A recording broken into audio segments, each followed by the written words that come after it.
Hi ಎಲ್ಲರಿಗೂ ಮತ್ತೊಮ್ಮೆ ಮರಳಿ ಮಣ್ಣಿಗೆ ಯೂಟ್ಯೂಬ್ ಚಾನಲ್ಗೆ ಸ್ವಾಗತ. ಈ ವಿಡಿಯೋದಲ್ಲಿ ನೋಡ್ತಿರ್ಬೋದು, ನಾನು ಒಂದು 6 ತಿಂಗಳಾಯ್ತು ಅನಿಸುತ್ತೆ. 6 ತಿಂಗಳ ಹಿಂದೆ ಮರಗೆಣಸಿನ ಕಡ್ಡಿ ತೊಗೊಂಬಂದ್ಬಿಟ್ಟು ನಾಟಿ ಮಾಡಿದ್ದೆ.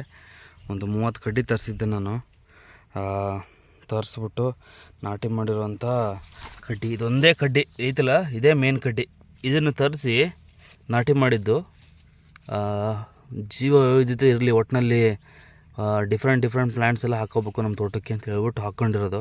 ಸೊ ಆ ರೀತಿ ನಟ್ಟಿರೋ 30 ಕಡ್ಡಿಗಳಲ್ಲಿ 20 ಕಡ್ಡಿ ತುಂಬ ಚೆನ್ನಾಗಿ ಸಿಕ್ತು. ಈ ರೀತಿ ನೋಡಿರಿ ಎಷ್ಟು ಚೆನ್ನಾಗಿ ಬಂದಿದೆ ಇದು. ನಾನೇನು ಮಾಡ್ಬಿಟ್ಟಿದೆ, ಎಲ್ಲ ಕಡೆ ಲಾಸ್ಟ್ ಬಾರ್ಡರ್ ಲೈನಲ್ಲಿ ಈ ರೀತಿ ಕಡ್ಡಿ ಚುಚ್ಕೊಂತ ಹೋಗಿದ್ದೆ. ಸೊ ಅವು ಈಗ ಈ ರೀತಿ ಚೆನ್ನಾಗಿ ಬಂದಿದೆ. ಸೊ ಮೇ ಬಿ ಇನ್ನೊಂದು 4-5 ತಿಂಗಳು ಅನಿಸುತ್ತೆ. 4-5 ತಿಂಗಳಾದರೆ ಇದನ್ನು ಹಾರ್ವೆಸ್ಟ್ ಆರಾಮಾಗಿ ಮಾಡ್ಬೋದು. ನೋಡ್ತಿರ್ಬೋದು ಹಿಂಗಿದೆ ಅಂತ ಹೇಳ್ಬಿಟ್ಟು. ಮರಗೆಣಸು ಹಾಕೋದ್ರಿಂದ ಏನೆಲ್ಲ ಲಾಭ ಅಂತಂದರೆ, ಒಂದು ಭೂಮಿ, ಈಗ ನಾವು ನೈಸರ್ಗಿಕ ಕೃಷಿ ಮಾಡ್ತಾಯಿದ್ದೀವಿ. ನೈಸರ್ಗಿಕ ಕೃಷಿನಲ್ಲಿ ಮೇನ್ ಬರೋ ಕಾನ್ಸೆಪ್ಟೇ ಭೂಮಿಯ ಮೇಲೆ ಜಾಸ್ತಿ ಕಾನ್ಸಂಟ್ರೇಷನ್ ಮಾಡಬೇಕು, ಗಿಡದ ಮೇಲಲ್ಲ.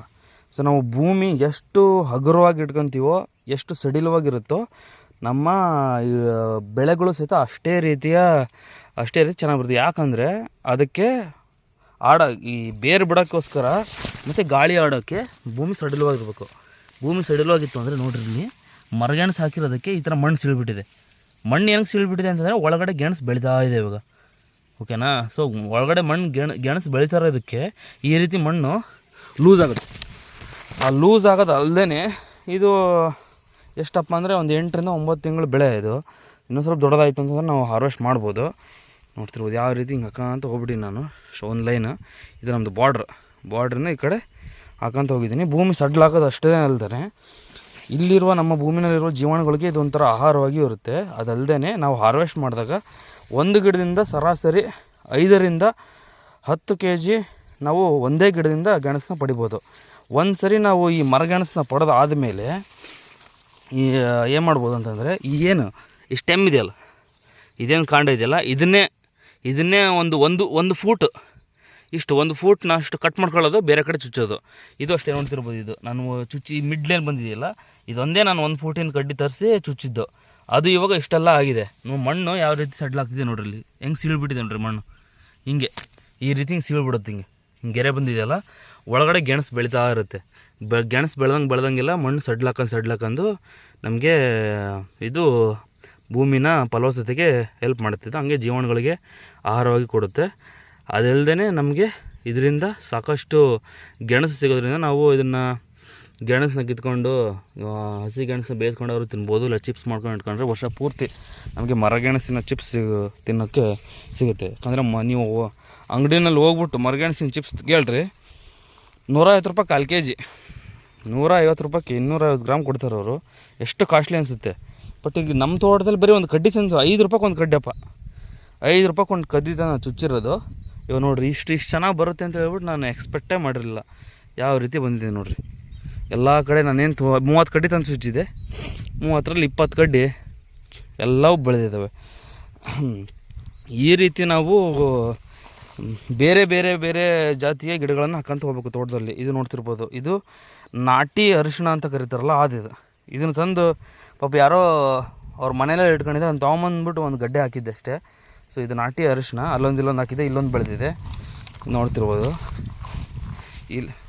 ಇಲ್ಲೊಂದು ಬೆಳೆದಿದೆ ನೋಡಿರಿ, ನಾಟಿ ಅರಿಶಿಣ ಹೆಂಗಿದೆ ನೋಡಿರಿ. ಇಲ್ಲೆಲ್ಲ ಆಗಿದೆಯಲ್ಲ, ಇದೆಲ್ಲ ಅರಿಶಿಣ, ಇದು ಕಾಣಿಸ್ತಿದೆಯಲ್ಲ, ಇದೆಲ್ಲ ನಾಟಿ ಅರಿಶಿಣ.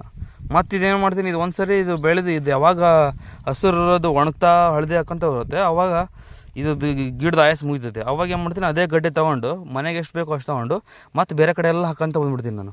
ಸೊ ಆ ರೀತಿ ನಾನು ಮಲ್ಟಿಪ್ಲಿಕೇಶನ್ ಒಂದರಿಂದ ಒಂದು ಜಾಸ್ತಿ ಮಾಡ್ಕೊತ ಹೋಗ್ತೀನಿ. ನೋಡ್ತಿರ್ಬೋದು ಹೆಂಗೆ ಬೆಳೆದಿದೆ ಅಂತ ಹೇಳ್ಬಿಟ್ಟು.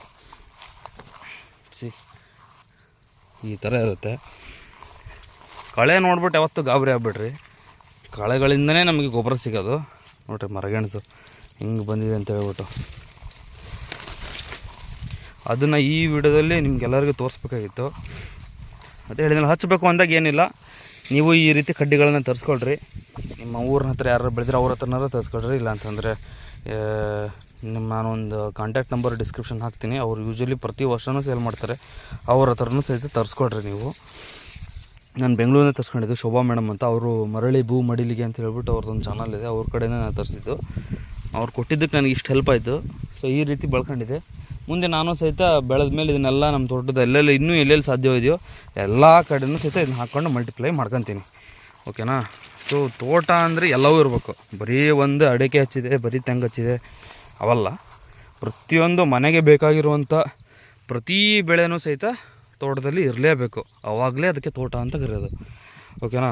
ನನ್ನ ವೀಡಿಯೋಗೆ ಇದೇ ಫಸ್ಟ್ ಟೈಮ್ ನೋಡ್ತಿರೋರು, ನನ್ನ ಹಳೆಯ ವೀಡಿಯೋಗಳನ್ನು ನಮ್ಮ ಚಾನಲಲ್ಲಿದ್ದಾವೆ ನೋಡಿರಿ. ನಾನು ಮಾಡ್ತಾ ಇರೋದು ಸುಭಾಷ್ ಪಾಳೇಕರ್ ಅವರ 36x36 ತೆಂಗಿನ ಮಾದರಿ ಅಂತ ಒಂದು ಮಾಡೆಲ್ ಅದು. ಇದರಲ್ಲಿ ತೆಂಗು, ಅಡಿಕೆ, ಬಾಳೆ, ಕೋಕೋ, ಕಾಫಿ ಮತ್ತು ಗ್ಲಿರಿಸೀಡಿಯಾ ಏನು ಕಾಣಿಸ್ತಿದ್ದಾವಲ್ಲ ಕೆಲವು ಕಡೆ, ಗ್ಲಿರಿಸೀಡಿಯಾ ಹಾಗೂ ನುಗ್ಗೆ ಎಲ್ಲ ಬರುತ್ತೆ. ಇವೆಲ್ಲವೂ ಬರುತ್ತೆ. ಸೊ ಒಂದು ಪೂರ್ತಿ ವೀಡಿಯೋ ನೋಡಬೇಕು ಅಂತಂದರೆ ನಾನು ರೀಸೆಂಟಾಗಿ ವೀಡಿಯೋ ಹಾಕಿರ್ತೀನಿ, ಅದನ್ನು ನೋಡ್ಬೋದು. ಇದು ಗ್ಲಿರಿಸೀಡಿಯಾ ಗಿಡ ಯಾವ ಥರ ಇದೆ ಅಂತ ಹೇಳ್ಬಿಟ್ಟು ನೋಡಿ ತಿಳ್ಕೊಳ್ರಿ, ನೀವು ಸಹಿತ ಮಾಡಿರಿ. ಸೊ ನಮ್ಮ ಪ್ರಕೃತಿನ ಉಳಿಸೋಣ, ಜೀವ ವೈವಿಧ್ಯನ ಕಾಪಾಡೋಣ. ಹೊರಗಡೆಯಿಂದ ಯಾವ ಗೊಬ್ಬರನೂ ತಂದು ಹಾಕೋ ಅವಶ್ಯಕತೆ ಬೇಡ. ಗಿಡ ನಿಧಾನಕ್ಕೆ ಬಂದರೂ ಪರವಾಗಿಲ್ಲ, ಮಣ್ಣನ್ನು ಉಳಿಸ್ಕೊಂತ ನಾವು ತೋಟ ಮಾಡಿದರೆ ಚೆನ್ನಾಗಿರುತ್ತೆ ಅನ್ನೋದು ಈ ವಿಡಿಯೋದ ಒಂದು ಉದ್ದೇಶ ಆಗಿತ್ತು. ಮತ್ತೊಮ್ಮೆ ಒಂದು ಹೊಸ ವಿಡಿಯೋ ಜೊತೆಗೆ, ಹೊಸ ಮಾಹಿತಿ ಜೊತೆಗೆ ಬರ್ತೀನಿ. ಅಲ್ಲಿವರೆಗೂ ಥ್ಯಾಂಕ್ ಯು ಸೋ ಮಚ್. ಧನ್ಯವಾದಗಳು. ಬಾಯ್ ಬಾಯ್.